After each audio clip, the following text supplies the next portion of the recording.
O Cidadania e Serviço Público está começando e hoje tem muita coisa boa para o nosso noticiário, viu? O presidente do tribunal já anunciou alguns reajustes para os servidores. Pelo menos 3 auxílios já foram garantidos por Pereira Calças. Março começou e com ele os boletos para pagamento da última parcela ou a parcela única do IPVA também chegaram. E a gente vai mostrar para você direitinho quais são as datas para se livrar logo dessa dívida de começo de ano. E nós estamos em ano de eleição. Para falar sobre a representação dos servidores no Congresso, nós convidamos o presidente do Conselho Deliberativo da Fresp e diretor da FESPESP, Luiz Carlos Tolói Júnior, para o nosso bate-papo de hoje. Gostou? Então fica por aí, porque o programa da FESPESP está no ar.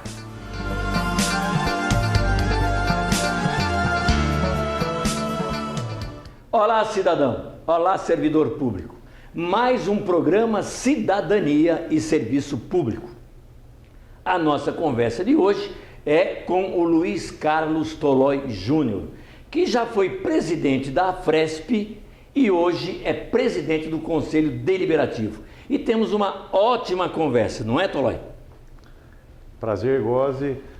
Muito obrigado pelo convite. É uma satisfação estar aqui nesse programa da FESPESP, onde leva muita informação para o funcionalismo e para o cidadão de nosso estado.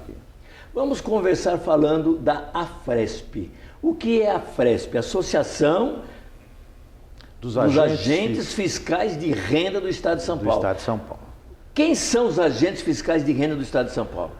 Em resumo, os agentes fiscais de rendas, na verdade, é o grande arrecadador de recurso do Estado, onde ele promove a justiça tributária, para trazer os recursos efetivamente para os administradores, para os políticos, para direcionar para a educação, para direcionar para a saúde, para direcionar para a segurança do nosso Estado. Então, a grande finalidade dos agentes fiscais de rendas, no seu profissionalismo, é buscar recursos para o Estado para atender a nossa população.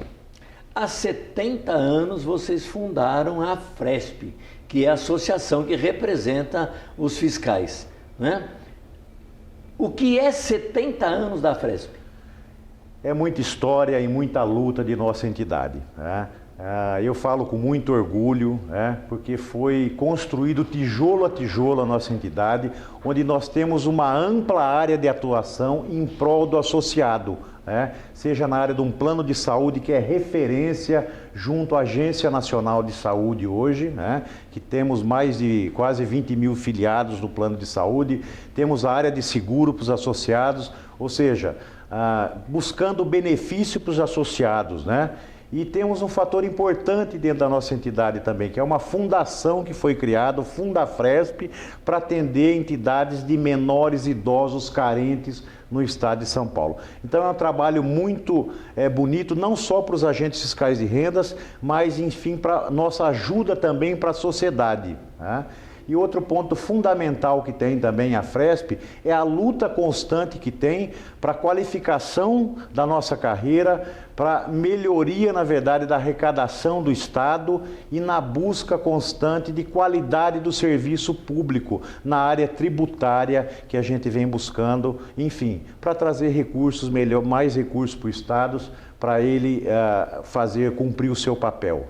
Aliás, nós já tivemos um programa aqui com o Rodrigo, que é atual presidente, foi reeleito agora, né? Vocês tiveram eleição agora. Isso, o Rodrigo foi eleito em novembro do ano passado para mais 3 anos de mandato.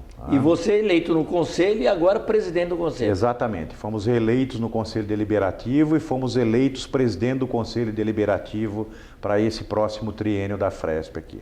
Então, nessa conversa com o Rodrigo, foi colocado o trabalho da Fresp dentro de uma nova política de arrecadação do Tesouro. Como é que está esse trabalho? Na realidade, nós do Fisco, nós somos um especialista na arrecadação de tributos. E nós sabemos a dificuldade que tem o nosso sistema tributário nacional. nós sabemos a injustiça que tem o sistema tributário nacional. Então a Fresp, através da gestão do Rodrigo, começou a iniciar um projeto, é um projeto Viva, onde nós estamos inserindo com várias parcerias, BID, várias parcerias para se inserir mais no mercado, para poder ter uma voz mais ativa no mercado, para poder dar sugestões para melhoria no sistema tributário, onde a carga tributária seja mais justa para todos, seja para a população em geral, seja para o produtor, seja para o agricultor. Eu participei, inclusive, de um seminário lá em Brasília, onde se falava da questão tributária, da receita e tal, e algumas coisas assustadoras. Por exemplo, no ICMS, né? Quem tem carro paga o IPVA, tá certo? Do carro. E se o sujeito tiver uma aeronave ou uma grande lancha, ele não paga nada. Na verdade, são as benesses fiscais que se promovem por aí. Quem ganha menos paga mais. Quem ganha menos paga mais. Assim como um simples exemplo, o arroz, por exemplo. Quem ganha um salário mínimo paga o mesmo percentual do que quem ganha 50 salários mínimos do arroz. Então, é as injustiças que nós temos na área tributária. Então, na verdade, a Fresp está se inserindo mais nesse meio aí para tentar, na verdade, buscar alternativas para se ter uma homogeneidade, na verdade, no percentual de contribuição de cada cidadão junto ao pagamento do imposto, né, das mercadorias que são consumidas. Aqui no estado de São Paulo, nós temos sempre a questão de que não tem dinheiro para fazer a reposição, não é nem aumento real, né? A reposição da inflação do período para os servidores todos do Estado. O que vocês acham disso? Olha, se você pegar o histórico da arrecadação do Estado de São Paulo, é evidente que nos últimos 2 anos, com a crise, a arrecadação diminuiu, tá? Mas, na verdade, é uma falta de política perante o servidor público. Simplesmente que o recurso é direcionado para outras áreas, não se importando com o servidor público. É isso que vem acontecendo em São Paulo. Porque a arrecadação há 3, 4 anos atrás era muito superior à inflação do período. E nem nesse período sequer a grande maioria dos servidores teve uma reposição salarial. Não seria nem aumento salarial. Tá? É uma questão, na verdade, simplesmente de prestigiar ou não prestigiar. É a visão, na verdade, que os governantes têm da importância do funcionalismo público. E a gente sabe muito bem que todo o trabalho do funcionalismo público, ele reflete diretamente no serviço para a população, seja num posto de saúde, seja na polícia, seja na educação, reflete como um todo. Então, simplesmente, na verdade, deixando de lado a reposição salarial do funcionário público, consequentemente, você está prejudicando qualquer atendimento ao cidadão que vai para lá, porque é o funcionário público que atende o cidadão na ponta lá. Está destruindo o serviço público. Está destruindo o serviço público. A categoria de vocês também estava há muito tempo sem reposição? Na realidade, o nosso nível salarial, depois dessa última crise, ele voltou a 2011. Porque nós tínhamos uma participação no resultado, né? Metas que eram impostas para nós, e em função do alcance dessas metas ou não, você recebia alguma coisa por isso também, né? E simplesmente o governo, na verdade, reduziu drasticamente isso daqui. Então, o nosso nível salarial mesmo, ele está defasado hoje em 4 anos, pelo menos, em torno de 30% que nós estamos defasados de correção inflacionária do nosso salário. E vocês tiveram também esse 3,5% geral do funcionalismo? Esse 3,5%, na verdade, ele aumentou o subsídio do governador, que aumentou em 3,5% também. Consequentemente, nós entramos agora nesse 3,5%. Que foi a maioria do funcionalismo. Que foi a maioria do funcionalismo público. Polícia teve 4, se não me engano, exatamente. Professores 7, não é? Estavam há 4 anos. Veja bem, vocês voltaram a 2011 e eles também estavam há 4 anos sem nenhuma reposição.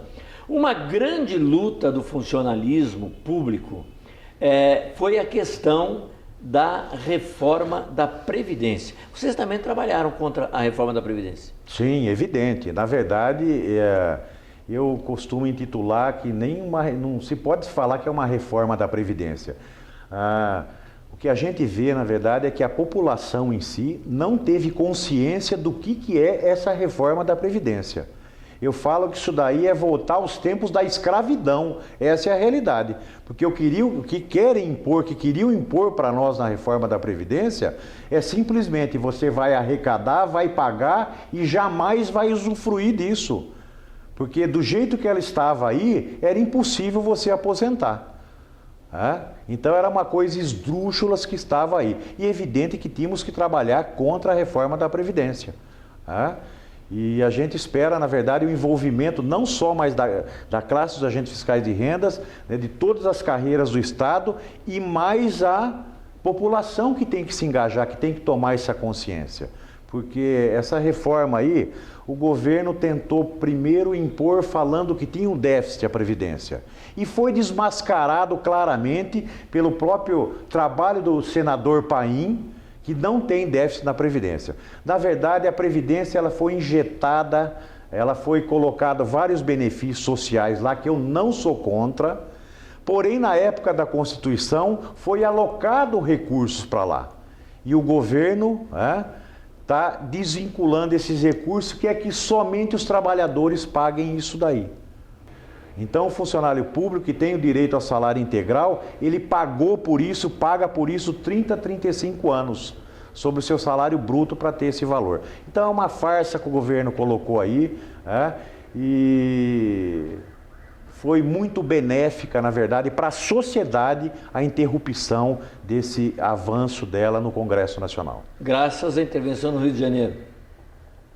Eu não vou falar que é a intervenção do Rio de Janeiro. Talvez a intervenção do Rio de Janeiro foi um subterfúgio. Uma forma dele dizer não foi eu que terminei. Dizer que não foi ele que terminou. Porque eu quero deixar bem claro aqui, inclusive, Góes, o trabalho da FESPESP, capitaneada por você, e em Brasília, em todas as manifestações aí, junto com outras entidades, com a pública, que tem um papel fundamental também, esse trabalho, na verdade, do embate verdadeiro contra a reforma da Previdência. Então eu atribuo, na verdade, não foi o Rio de Janeiro, não. Rio de Janeiro foi uma farsa essa intervenção. Não tinha votos mesmo. Que não tinha votos mesmo, e foi graças, na verdade, à conscientização das nossas entidades, de você pessoalmente que dirige a federação aí, pelo trabalho árduo que tivemos em Brasília aí. Nós vamos fazer um pequeno intervalo. Vai entrar a Mariana aí com um pequeno noticiário, mas voltamos já já.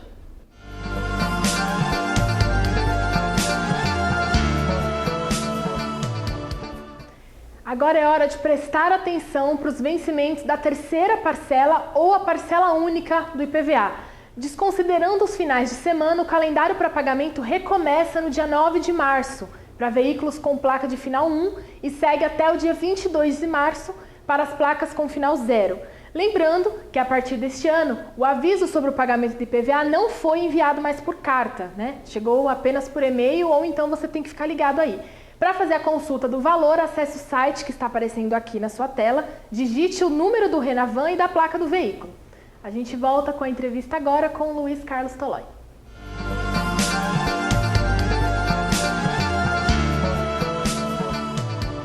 Estamos de volta com o programa Cidadania e Serviço Público, conversando com o Luiz Carlos Tolói Júnior, que é presidente do Conselho da AFRESP, que é dos agentes fiscais de renda, não é isso? Isso. Tolói, você falou da pública, você falou do nosso trabalho contra a reforma da Previdência. Na verdade, a pública, você sabe, a gente começou essa discussão aqui na FESPESP, até ela se transformar no que é hoje, 2 anos depois de ser fundada. O que você acha de uma central de servidores públicos? Góes, eu acho que foi a melhor coisa que aconteceu. Eu não vou falar nem para o servidor público. Foi a melhor coisa que vem acontecendo e que aconteceu em prol do cidadão brasileiro. Porque a pública, na realidade, ela vem defender o serviço público. E uma defesa do serviço público envolve obrigatoriamente o prestador de serviço, que é o funcionário público. Então foi muito providencial, aliás, poderia ser criado muito tempo atrás, a gente sabe do seu trabalho com relação a isso, mas ela só vem fortalecer e vai fortalecer cada dia mais o serviço público, né? E, consequentemente, dá mais garantias para o servidor público, dá mais tranquilidade para o servidor público para atender o cidadão lá na ponta, como eu disse, seja na saúde, seja na educação, seja na polícia, né? Em qualquer ramo, na verdade, do serviço público aqui. Então, ela é fundamental para nós isso daqui, pensando num contexto geral. Nós denunciamos diversas vezes aqui no nosso programa o atual Congresso, a Câmara dos Deputados em especial, Senado também, mas em especial a Câmara dos Deputados, porque a gente sempre colocou aqui que pelo menos quase 2/3 dos deputados, eles não têm nem legitimidade para votar as reformas que votaram. Reformas prejudiciais não só aos servidores públicos, mas aos trabalhadores. Reforma trabalhista, a terceirização, a tentativa que a gente conseguiu barrar de reforma da Previdência. O que você percebe neste Congresso? Como está funcionando hoje o Congresso brasileiro? Olha, Gross, na verdade, há algum tempo já, o nosso Congresso ele é movido, na verdade, pelos segmentos da nossa economia. Se você pegar os deputados, nós temos lá a bancada dos agricultores, nós temos lá a bancada dos farmacêuticos, né, da indústria farmacêutica. Ou seja, é o corporativismo que tem lá dentro do Congresso. E é evidente, esses deputados têm que trabalhar para o seu segmento, importando ou não o cidadão. Essa é a realidade. Ele vai trabalhar para a turma da cana, ele vai trabalhar para a turma da laranja, porque aquilo lá, ele foi eleito para aquilo, aquelas pessoas, aquele segmento que deu apoio para eles, né? Então, em si, a população fica em segundo plano. Então, é isso que nós temos que mudar no nosso Congresso. Nós colocarmos pessoas lá que vá trabalhar pelo cidadão, não que vai trabalhar por uma corporação, por um segmento. Então eu acho que é o grande problema do nosso Congresso hoje, que o foco é voltado, na verdade, para grupos, né, de segmentos aqui do nosso país, né? Nós temos discutido bastante aqui também a questão do cidadão que vota, do voto.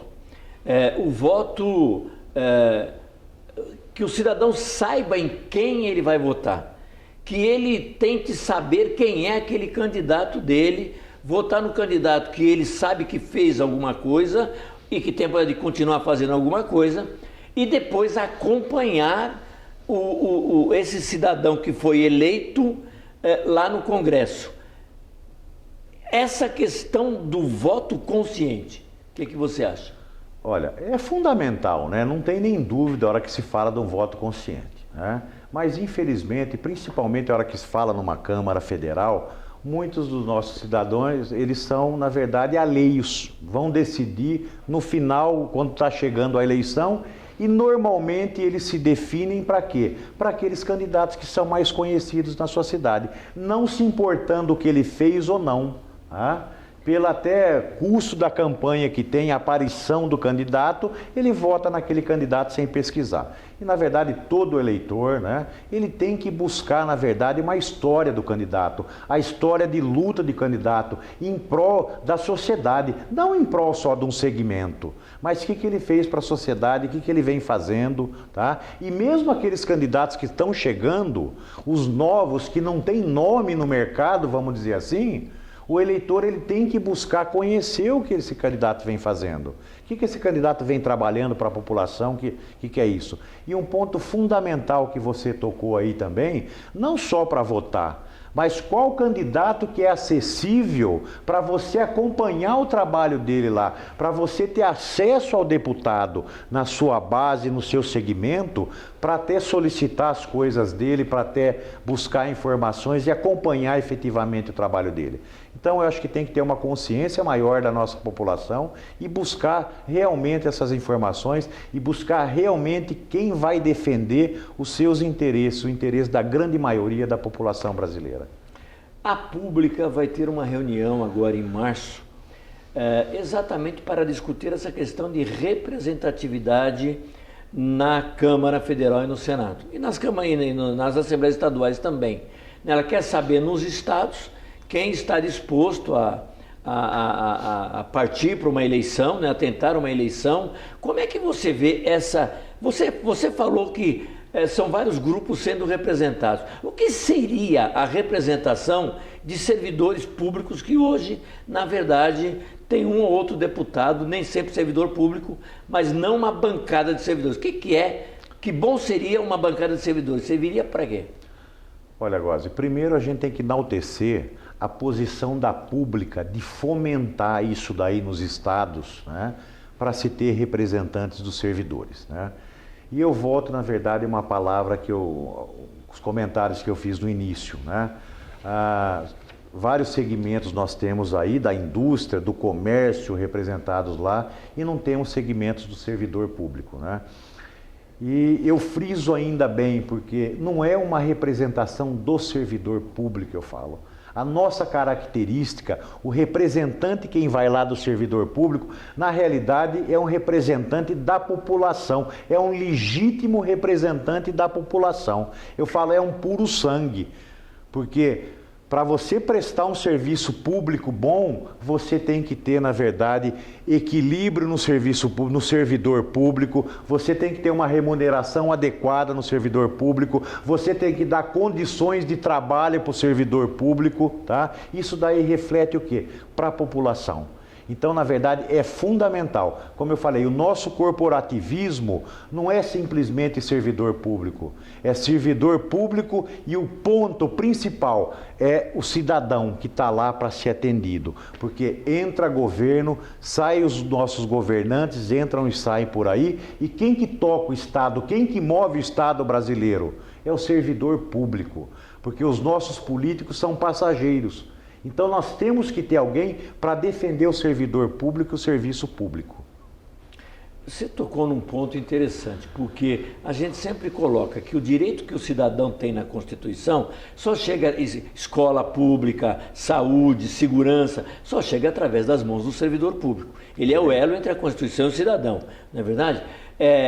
No estado de São Paulo, por exemplo, está acontecendo hospitais fechando, hospitais com problemas, segurança com problema, e do outro lado do balcão está o servidor deste lado, do outro lado do balcão o cidadão, que acha que a culpa é do servidor e não das condições que o governo dá. Como é que você vê essa questão do governo realmente preparar o servidor para isso e dar condições para ele exercer o trabalho? Olha, Góes, o que a gente vem percebendo na realidade é a grande influência do capitalismo no serviço público, tá? O que vem ocorrendo no país todo e no estado de São Paulo também é um sucateamento do serviço público. Na verdade, o que se percebe é que os governos querem transferir a responsabilidade constitucional do Estado, que é transferir essa responsabilidade para o cidadão, jogando ele para a iniciativa privada. Assim como a própria reforma da Previdência. E obrigar o cidadão a procurar o quê? Uma previdência particular nos bancos, ou seja, dando recurso para os bancos. E é assim que está acontecendo no Estado também. O Estado hoje sequer nem consultas médicas atende ao cidadão direito. Porque está transferindo. Tanto é que hoje nós temos empresas aí que trabalham só com consultas médicas. Quer dizer, é um absurdo que o Estado vem fazendo, né? Sendo que o trabalho teria que ser o inverso, é prestigiar o serviço público, o servidor público, para consequentemente ter um serviço público de qualidade e atender a população. Porque a população, o cidadão, ele já paga o seu imposto. Se ele não paga diretamente, ele paga na compra dos alimentos. Então, até isso, o cidadão está sendo abandonado no nosso estado, no nosso país. Então, vai gerando as consequências por aí. Então, falta investimento, na verdade, no servidor público. Conversamos no nosso programa de hoje com o Luiz Carlos Tolói Júnior, que já foi presidente da Associação dos Agentes Fiscais de Renda do Estado de São Paulo e hoje está presidindo o conselho na eleição que aconteceu agora no final do ano, né? E está aí para vocês a nossa conversa então com o conhecido Tolói. Ok, muito obrigado pela participação, a gente espera ter contribuído E a gente vai continuar nessa luta em prol, na verdade, do cidadão, que esse é um trabalho não só de nós carreiras do Estado, mas da nossa federação, da nossa pública, lutando pelo cidadão, pelo servidor público, por uma qualidade no atendimento, uma qualidade do serviço público. Obrigado. Agora, a Mariana e o noticiário. Até o próximo programa.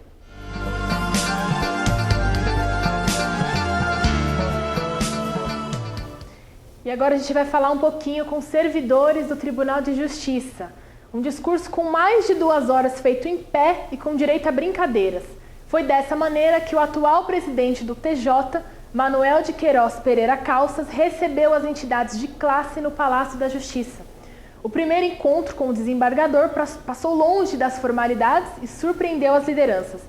Depois de falar sobre a sua carreira no judiciário e o orçamento do tribunal também, Pereira Calças anunciou sem hesitar a majoração dos auxílios saúde, alimentação, transporte e o pagamento da database de março, todos de acordo com o índice do INPC que será divulgado ainda este mês. Além disso, o presidente também garantiu a implementação do acesso e a manutenção do Instituto da Remoção. Depois dessa reunião, as entidades se encontraram no evento da Assojubes, em Santos, para definir os 5 itens emergenciais da pauta da campanha salarial de 2018. Esse ano, as entidades vão batalhar primeiramente pela reposição das perdas salariais de março de 2002 a fevereiro de 2018. Em seguida, vem o pagamento imediato da reposição com juros e correção monetária, o aumento real dos vencimentos, remuneração e salários, reajuste nos valores dos auxílios, mais do que o tribunal já anunciou, pagamento imediato do saldo de créditos funcionais dos servidores, tais como FAM, licença-prêmio, férias e todos os outros direitos funcionais. E ainda o pagamento de direitos ou benefícios na folha de pagamento seguinte à aquisição ou concessão sem nenhum parcelamento. O Cidadania e Serviço Público está chegando ao fim. Os endereços para acompanhar nossas redes sociais são esses que estão aparecendo aí na sua tela. O programa é exibido no canal comunitário do Estado de São Paulo e para assistir pela TV, só sintonizar no 9 da NET, 8 da Fibra ou 86 da Vivo. Acompanhe também o programa ao vivo pela internet. Acesse na hora que o programa estiver passando na TV o www.tvaberta.tv.br. Semana que vem eu espero você aqui, às 21 horas, para me acompanhar em mais um Cidadania e Serviço Público. Um forte abraço e até semana que vem.